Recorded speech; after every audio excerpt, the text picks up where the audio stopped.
nossa próxima oradora esteve aqui connosco na primeira edição. É formada em Engenharia do Ambiente pelo Instituto Superior Técnico.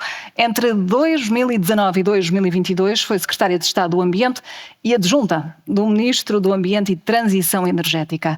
Um ano depois, para nos falar sobre o que mudou desde então, chama palco Inês dos Santos Costa, partner da Deloitte. Bem-vinda, bom dia.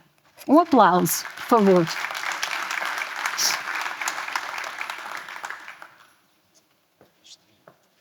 Bem-vinda, Inês. Obrigada.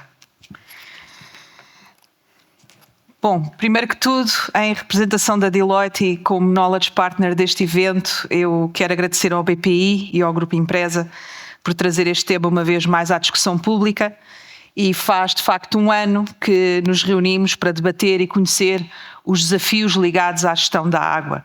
Fomos, de certa forma, acusados de ser diferentes e o que eu digo é ainda bem. Mas o que é que evoluiu no ano que passou? Alguns temas que irão ser discutidos aqui hoje com os nossos convidados e que são importantes, obviamente, mas eu não queria deixar de passar algumas mensagens que aconteceram ao longo do último ano e que poderão servir de inspiração também para as vossas discussões. 2024 trouxe o mais recente relatório do estado da água na Europa, pela mão da Agência Europeia do Ambiente. As conclusões dizem-nos que a pressão sobre o recurso é muito significativa, colocando sérios desafios à segurança no abastecimento, hoje e no futuro.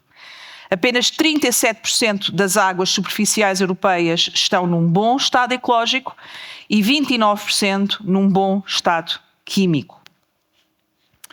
Para esta degradação contribui aquilo que se chama químicos eternos, ou PFAs, que vocês vão ouvir da Erin Brockovich daqui a pouco. Nos últimos anos tem-se assistido a uma progressão na presença destes compostos, que são tipicamente ligados a produtos que nós usamos no nosso dia-a-dia, destes tintores, embalagens, e que, ao acumularem-se no nosso organismo, podem gerar problemas de saúde, alguns deles graves. A presença generalizada destes PFAs na água é um claro desafio ao objetivo ambiental da União Europeia de zero poluição por substâncias tóxicas e ao objetivo político de alcançar um bom estado químico das massas de água até 2027. Mas não foi só sobre poluição, com reflexos, obviamente, nas novas diretivas da água, que o ano que passou foi fértil em mostrar as consequências da não gestão. Há décadas que a comunidade científica tem vindo a alertar para o facto da bacia do Mediterrâneo ser terreno fértil para tempestades cada vez mais intensas. A Agência Espanhola de Meteorologia tinha avisado 5 dias antes que se iria registar uma tempestade potencialmente nunca antes vista naquele território.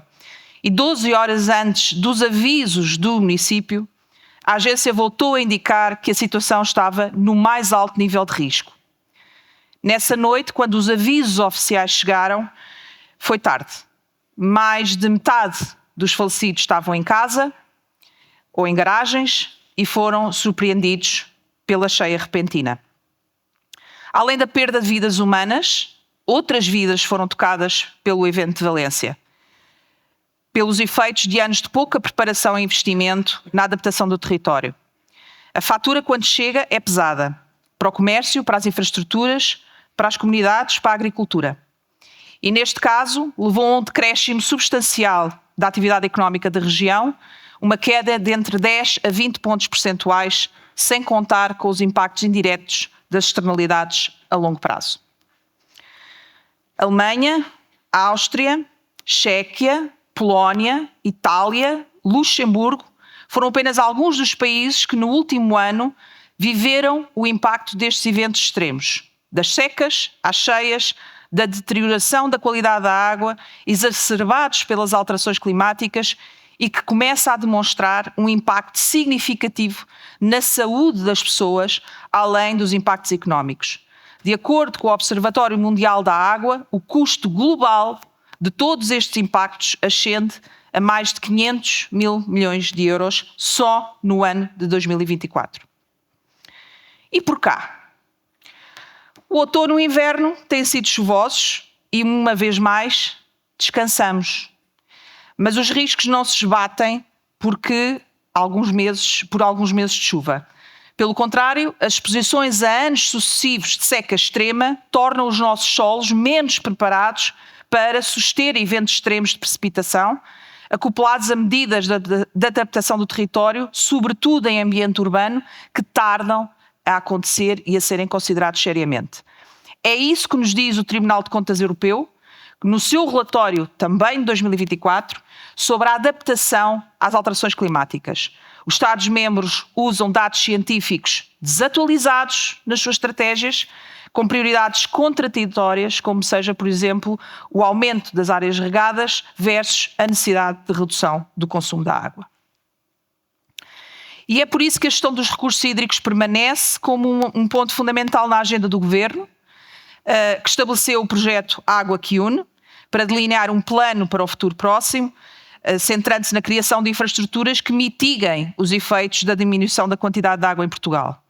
Mas a abordagem continua a levantar questões, sobretudo na perspectiva de custo-benefício. Ou seja, estamos a considerar as projeções de evolução das disponibilidades de água? Estamos a considerar as assimetrias regionais entre o Norte e o Sul? As assimetrias regionais em termos da qualidade da água? Ou o aumento da procura? Porque isso tudo pode colocar sob questão os esforços de eficiência e de resiliência a serem tomados.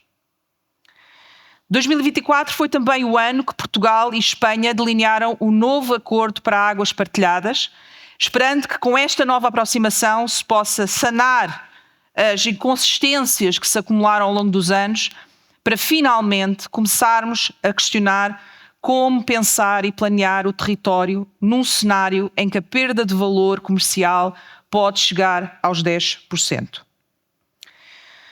Olhando para este último ano, esta discussão que fazemos aqui hoje continua relevante.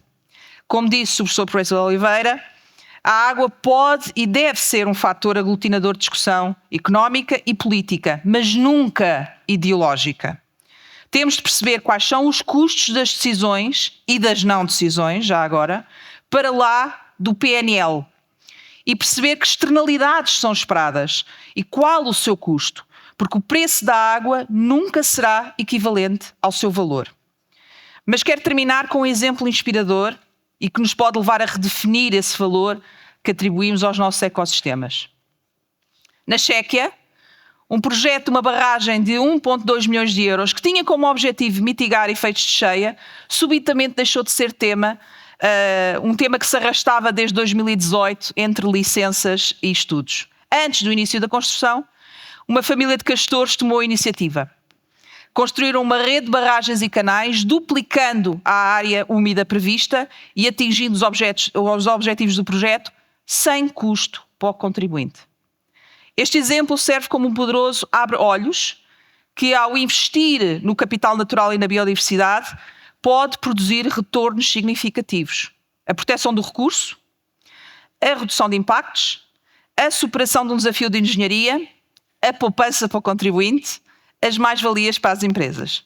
Talvez no próximo ano nos possamos encontrar aqui de novo e possamos ter mais e melhores exemplos inspiradores para conhecer, para debater e também para impulsionar. Muito obrigada a todos.